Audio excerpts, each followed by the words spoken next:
चलिए इस कहानी की शुरुआत करते हैं। कहानी की शुरुआत में हमें एक आदमी को दिखाया जाता है जो ट्रेन में होता है और वो अपने स्टॉपेज को मिस कर देता है। और जब उसकी आंख खुलती है तो वो ट्रेन में आगे जाता है, लेकिन जैसे ही वो आगे बढ़ता है उसका पैर फिसल जाता है और वो वहीं पे गिर जाता है। वो देखता है कि ट्रेन में पूरा खून गिरा हुआ है और वो आगे वाला केबिन को चेक करने के लिए जाता है। तो वो वहाँ पे देखता है कि एक सूट पहना हुआ आदमी अपने हैमर से सभी आदमी को जान से मार रहा है। अब सीन शिफ्ट हो जाता है और हम लोग एक नियोन नाम के आदमी को देखते हैं और वो फोटोग्राफर होता है। उसकी एक गर्लफ्रेंड भी होती है जिसका नाम माया होता है और वो एक वेट्रेस होती है और वो दोनों एक दूसरे से बहुत प्यार करते हैं, लेकिन दोनों के पास कोई सिक्योर जॉब नहीं होता है। तो माया अपने फ्रेंड जारविस से बात करके नियोन को एक आर्ट गैलरी में अपॉइंटमेंट दिलवाती है। तो नियोन वहाँ पे इंटरव्यू देने के लिए जाता है, लेकिन वहाँ की जो ओनर होती है उसे नियोन का फोटो पसंद नहीं आता है और वो उसे रिजेक्ट कर देती है और बोलती है कि तुम इससे अच्छे फोटो क्लिक करके लाओ तो मैं तुम्हें सिलेक्ट करूंगी। तो नियोन अच्छे फोटोज क्लिक करने के लिए एक ट्रेन के स्टेशन में चला जाता है। वो वहाँ देखता है कि 3 गुंडे एक लड़की को तंग कर रहे हैं। तो नियोन उनकी फोटोज ले लेता है और बाद में वो उस लड़की को बचा लेता है। तो लड़की नियोन को थैंक्स बोलकर वहां से चली जाती है। उसका ट्रेन छूटने ही वाला होता है, तभी ट्रेन के अंदर से कोई हाथ बढ़ाकर ट्रेन के गेट को बंद होने से रोक देता है और उसके हाथ में 8 स्टार वाला रिंग भी होता है और वो लड़की ट्रेन के अंदर चली जाती है और नियोन उसकी एक फोटो ले लेता है।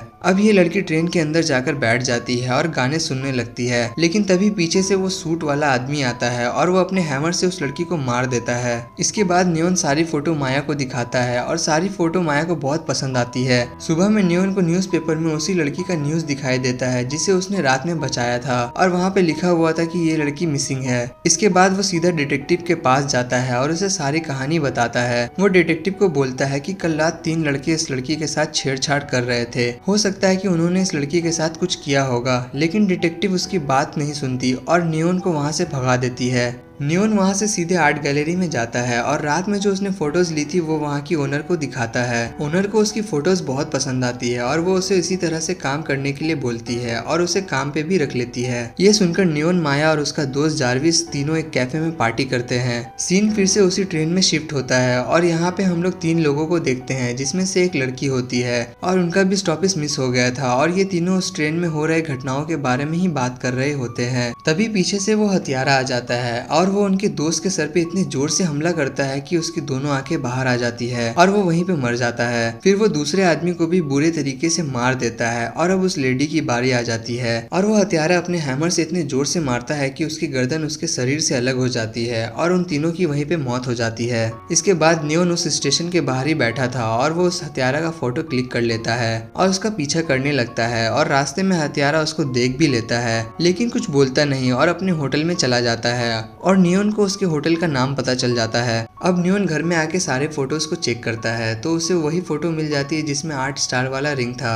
और उस रात जिस लड़की को उसने बचाया था उसके लिए जिसने ट्रेन का गेट खोला था उसके हाथ में भी सेम रिंग होता है। अब नियोन को उस आदमी के ऊपर शक हो जाता है और अब वो डिटेक्टिव की तरह काम करने लगता है और अब वो उस आदमी का पीछा करने लगता है और उसे पता चलता है कि ये आदमी एक मीट के दुकान में काम करता है और वो हमेशा लास्ट वाली ट्रेन को ही पकड़ता है। तो नियोन उस ट्रेन में जाने की कोशिश करता है, लेकिन वहाँ पे एक सिक्योरिटी गार्ड उसे कैमरा ले जाने से रोक देता है और उसका ट्रेन भी मिस हो जाता है। उस रात ट्रेन में एक आदमी चढ़ता है और किलर उस पर भी हमला कर देता है, लेकिन थोड़ी देर में ही किलर की तबीयत खराब होने लगती है और इसी चीज का फायदा उठाकर वो आदमी किलर के ऊपर हमला करने लगता है और वो उस पर भारी पड़ने लगता है। इन दोनों की आवाज सुनकर ट्रेन ड्राइवर उस डब्बे में आ जाता है और उस पैसेंजर के आंख में गोली मार देता है और यहाँ हमें पता चलता है कि वो ट्रेन ड्राइवर भी उसके साथ मिला हुआ है और वो उसका बॉस होता है और यहाँ हमें किलर का नाम भी पता चल जाता है, इसका नाम महागनी होता है। इसके बाद हम नियोन को देखते हैं जो महागनी के फैक्ट्री में घुस जाता है और वहाँ उसके फोटो लेने लगता है, लेकिन तभी महागनी उसे देख लेता है और नियोन वहाँ से भाग जाता है। घर में आकर वो सारी बातें माया को बताता है और उसे बोलता है कि ये खून 90s से होती आ रही है, आज हमें इस खूनी का पता चला है जो लोगों को मार रहा है।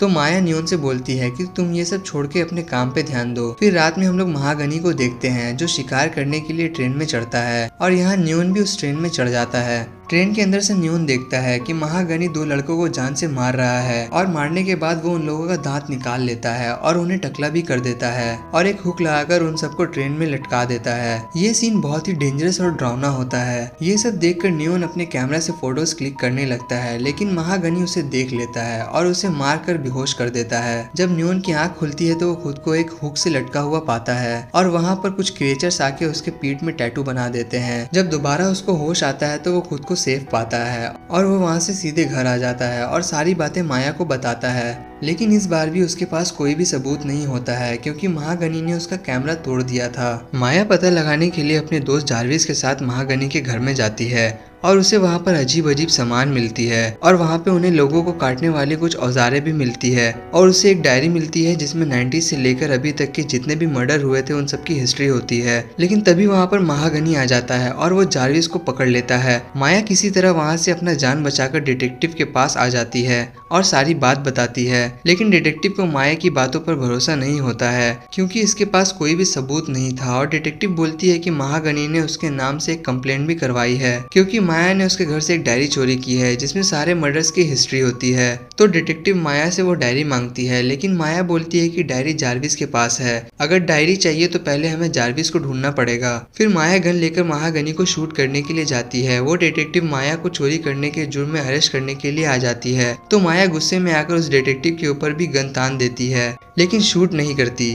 तो वो डिटेक्टिव बोलती है कि जारविस उसे उसी ट्रेन में मिलेगा जिस ट्रेन में मर्डर हो रहे हैं और यहाँ हमें पता चलता है कि डिटेक्टिव भी महागनी के साथ मिली हुई है। फिर माया उस ट्रेन में चली जाती है और वो अंदर जाकर देखती है कि बहुत सारे बॉडीज ट्रेन में लटके हुए हैं। ऐसा लग रहा था कि यहाँ चिकन बिक्री हो रहा है और उसे वहाँ पे जारविस भी जिंदा मिल जाता है जो कि हुक से लटका हुआ था और माया उसे नीचे उतारने की कोशिश करती है लेकिन तभी वहाँ पर महागनी आ जाता है और अब यहाँ पर माया की बारी होती है। लेकिन बाहर प्लेटफॉर्म से नियोन माया को देख लेता है और वो चलती ट्रेन में जम कर देता है और अंदर आकर उसकी और महागनी के बीच लड़ाई होती है और लास्ट में नियोन ये लड़ाई जीत जाता है और वो महागनी को ट्रेन से धक्का देकर बाहर फेंक देता है। फिर ट्रेन एक सुनसान जगह पे रुकती है जहाँ पर वो ट्रेन ड्राइवर भी आता है और वो उन्हें मीट से यानी डेड बॉडीज से दूर रहने के लिए बोलता है। अब यहाँ पर हमें इस मूवी की रियल कहानी को जानने को मिलेगा। हम देखते हैं कि यहाँ पे कुछ अजीब रेप्टाइल्स क्रिएचर मौजूद है और ये सारे डेड बॉडीज उन्हीं के लिए हैं और ये सब उनका खाना है। तभी वहाँ पर महागनी फिर से आ जाता है और नियोन और उसके बीच जबरदस्त लड़ाई होने लगती है और यहाँ पर भी नियोन महागनी के गर्दन में हड्डी घुसा देता है जिससे फाइनली महागनी की डेथ हो जाती है। और फिर ट्रेन ड्राइवर नियोन से बोलता है कि ये क्रिएचर सालों से यहाँ पे मौजूद है और ये इंसान का गोश्त खाते हैं। ये किसी के ऊपर हमला ना करे इसलिए हम कुछ लोगों को मार कर इन्हें खिलाते हैं। कुछ लोगों के बदले में बाकी लोग सेफ तो रहेंगे। और नियोन को जो टैटू इन क्रिएचरों ने दिया है वो इसी काम के लिए दिया है। और ये सब सुनकर नियोन उस ड्राइवर के ऊपर हमला कर देता है लेकिन वो ड्राइवर नियोन को अपने एक हाथ से उठा लेता है और इससे पता चलता है कि वो ड्राइवर बहुत ताकतवर है और हो सकता है कि ये भी उन क्रिएचरों में से एक है और ये बहुत अपग्रेड हो गया है। फिर वो ड्राइवर नियोन का जीभ खींचकर काट देता है जिससे वो कुछ बोल ना पाए और वो माया को एक चाकू भोंककर उसका दिल निकाल लेता है जो कि अभी भी धड़क रहा था। और नियोन को अपनी गर्लफ्रेंड की मौत अपनी आंखों के सामने देखकर सदमा लग जाता है और वो ड्राइवर नियोन से बोलता है कि तुम हमारे लिए काम करो बिना कोई सवाल किए। फिर हम डिटेक्टिव को देखते हैं जो माया की मिसिंग न्यूज देख रही होती है और वो महागनी का सूट और औजार एक नए आदमी को दे देती है और अब से वो नया आदमी इन क्रिएचर्स के लिए खाना लाएगा। वो आदमी कोई और नहीं अपना नियोन होता है और अब वो एक किलर बन गया था। इसी के साथ ये मूवी यहीं पे खत्म हो जाती है। तो दोस्तों अगर आपको ये मूवी अच्छी लगी हो तो हमें कमेंट में जरूर बताइएगा। मिलते हैं किसी नेक्स्ट मूवी के साथ, तब तक के लिए गुड बाय।